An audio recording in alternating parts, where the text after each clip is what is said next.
Then they sent him to some Pharisees and some Herodians to trap him in what he said.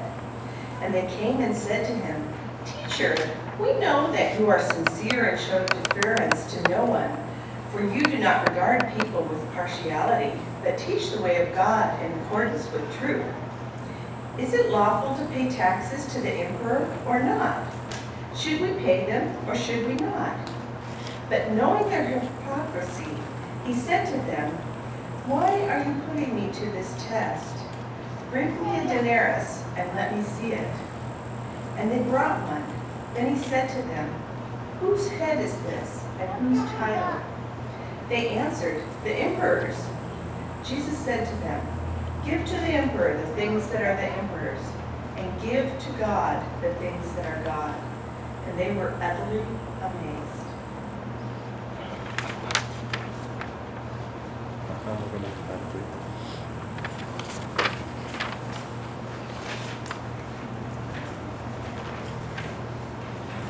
Good morning. Good morning. It's good to see y'all today. Can you hear me all right? Do I need to move the microphone or anything? Normally people say that I'm loud and ask me to be quiet, so hopefully I'll be able to be heard. I'll have a couple words of prelude before I actually get to my sermon, just to thank you all for having me back here. It was 9 years ago that I was first invited to serve as the interim minister of Parkrose Community United Church of Christ. Back then the church looked a little bit different, mostly because it was in a different building. And there were some different faces around the table. And there were some important issues for the congregation to deal with. And in the time that we were together, we struggled with those issues and worked hard and prayerfully on those issues and came to what I think was a good resolution on a lot of what were difficult choices. One of which was whether or not to be an open and affirming congregation. That might seem like a silly thing to think about now, whether to be an open and affirming church. But when I arrived at Parkrose, the church had been debating that question, get this, for 20 years. 20 years, the church had been debating the question about whether to be an open and affirming question. There was a lot of fear in whether or not to even take a vote about whether to be open and affirming. But the members of this church showed enormous courage and decided to take a vote, and nearly 90% of the congregation said, yes, we should be open and affirming church. We should welcome everybody through the doors of our congregation. And now, I notice that you repeat those words at the beginning of your worship service, and the first minister that you happened to call when your interim minister left was an openly gay minister who has brought new life, new people, a new sense of the Spirit. He's just one of the best people I know in ministry in the United Church of Christ. I couldn't be prouder to call him a friend and a colleague, and I couldn't be prouder of all of you for the choices that you have made and the decisions that you have all worked through. And it is also particularly nice to see how these two congregations have merged together so freely and with such open hearts. I was glad to hear from people who have been members of Eastminster how they have felt welcomed into the Parkrose family and vice versa as I was greeting people through the door. So you've done tremendous work that allows this congregation a new lease on life, allows this community a progressive Christian voice where it is so desperately needed. You're a beacon of hope to people all around the community. And all of you here today get extra bonus points for getting into heaven, coming on a day where it is desperately hot. And so I appreciate the chance to be here with you. Now, some of you may know that in addition to my job as a minister, I have the great fortune of serving as the director of the Center for Peace and Spirituality and University Chaplain at Pacific University. I do a lot of writing for different publications. I'm a regular contributor for the Huffington Post religion section and write for other publications, occasionally the Washington Post or the Hill, where you'll find my op-eds. And in those op-eds, I take on lots of different social issues from a theological perspective. I most recently had an op-ed about the Confederate flag. Believe it or not, those of you who know me know that I come from the South originally. Well into my 20s, I had a Confederate flag hanging on the wall of my house. And it was only through a long process of discernment where I finally came to understand what that flag really meant and learned the history of that flag and took it down and replaced it with a South Carolina flag. And so I wrote about that and wrote about how hard it is for people to let go of traditions and to learn about history. I write about other issues. I write about violence. I write about peace. And I write about war.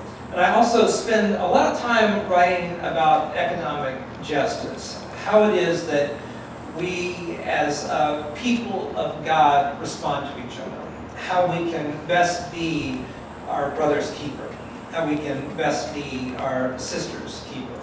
When we live in a world of such economic inequity, in a world of such poverty, not just in the United States, but around the world. We've seen a lot of growing inequity over the last generation. We know that the general rule in our country is that our parents will leave the next generation better off, that they will go on to bigger and brighter things, but that's not a rule that applies to folks anymore. It is very unlikely that I will acquire the wealth that my parents acquired. And it is even more unlikely that my daughters will acquire the wealth and gifts that I have acquired if we continue to go down the path that we are going down today. And that leaves us in a dilemma. Do we want to continue to have this great divide between those who are rich and poor? Do we want the 1% of Americans to continue to amass such a great amount of wealth as the middle class continues to shrink and the poor continue to grow as a larger and larger group? That has social implications for how we live, but it also has theological implications for us as Christians, because God calls us to take care of the poor. Now, when I write something in the Huffington Post or the Washington Post or wherever it is I say it, or if I give a speech at some event as a minister and I say that we have an obligation to take care of those who are poor, that our government has an obligation to take care of those who are poor, I get a lot of pushback from people. You know what they say to me when I say that we have an obligation to the poor, that we have an obligation to take care of the least of these, which is what Jesus said? They say, give what is owed to Caesar and give what is owed to God. That's the passage we just heard a minute ago. And they also say other things. They say Jesus never said the government should be involved in this kind of work. God never said the government should be involved in this kind of work. This is supposed to be charity. So we shouldn't have taxes. Some of them say we shouldn't have taxes. We should leave it up to individual charities. We should leave it up to churches. So let me answer back to those folks, and let me answer that to you. So maybe you can think about it yourselves, and maybe as you discuss these issues with friends and relatives, you have an answer to return. The first is that God very much said that government had a responsibility to help those who were in need, those who were the least of these. Remember the entire story of Israel and the Exodus? As people were in slavery and in bondage, Moses led the people into the promised land with God's assistance, with God's leadership. But the covenant was made that when they got to the promised land, they could not replicate the life that existed for them in Egypt. That meant they were not to enslave people. It meant that people were not to go hungry. It meant that there were not to be different social classes. People were to be treated with equality, with dignity. There should not be hunger. There should not be fear. There should not be want. But what did the Israelites do? Slowly over time, they recreated a system that mimicked that of the Pharaoh. And so God sent a series of prophets to the people. And those prophets, Isaiah, Amos, Micah, warned the people. This is not the covenant that you made with God when God brought you to the promised land. You have a responsibility to take care of those who are poor. The prophet said, these laws that you have passed, that grind the face of my people, these inequities that you have put in place, these are not my laws. These are not my ways. And if you do not change, your country will crumble. Not because God was mad at them, that's always the interpretation that gets placed on this, but because societies cannot exist when all the wealth is at the top and everybody else is at the bottom. It creates social turmoil, it creates hurt and pain, and societies crumble under the weight of such systems. And that's what the prophets told them over and over again. That's what the prophets told the people over and over again. And the people did not listen. The governments did not respond. And what happened? Israel fell. Israel fell. God warned them and Israel fell. God said to the government, you have a responsibility to take care of the poor. They did not listen and the government fell. And then Jesus came to us. Some people say the New Testament supersedes the Old Testament. Those people don't read the Bible very carefully because what does Jesus say when he first arrives? I am here, Jesus says, to enforce what the prophets said. I'm here to carry out their work, their mission. I am here to set the captives free. That's what Jesus says. And he says the greatest commandment is to love neighbor and to love God.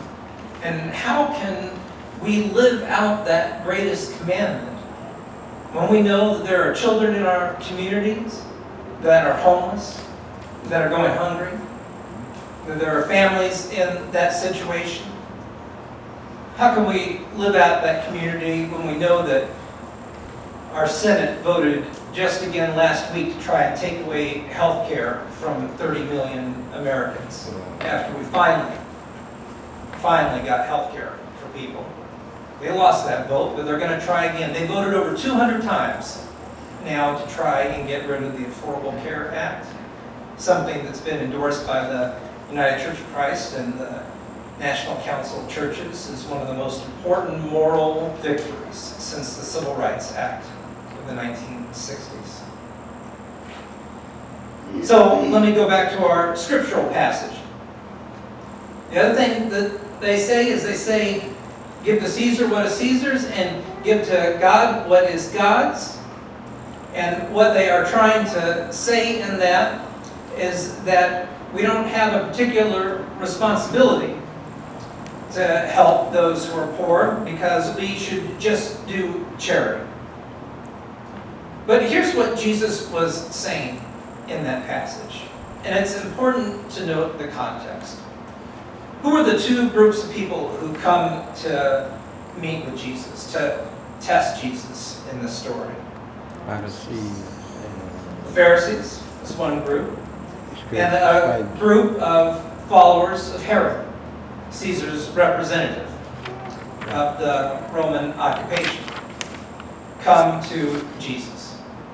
Now, both of these groups were aligned with the empire that occupied Israel at the time.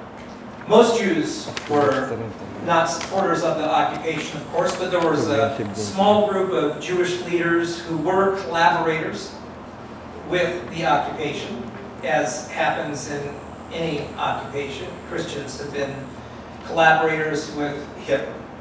We know that people do bad things when occupations occur. So there's no reason, I just want to be really clear about this because this is where anti-Semitism starts to grow out of it. You don't blame all the Jews just because a few of them are bad, right? We understand this?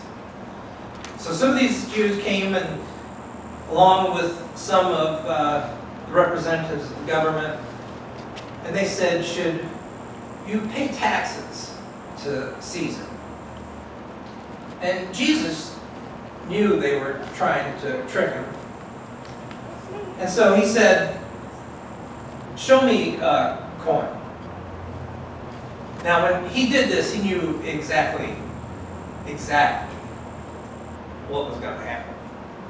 Because you see, in this point in history, there were two currencies being used. One was a Roman currency, and one was a Jewish currency. And the Jewish currency didn't have images on it, because Scripture said that you should not have images of God on currency. But the Romans believed that Caesar was God. And their coins had Caesar.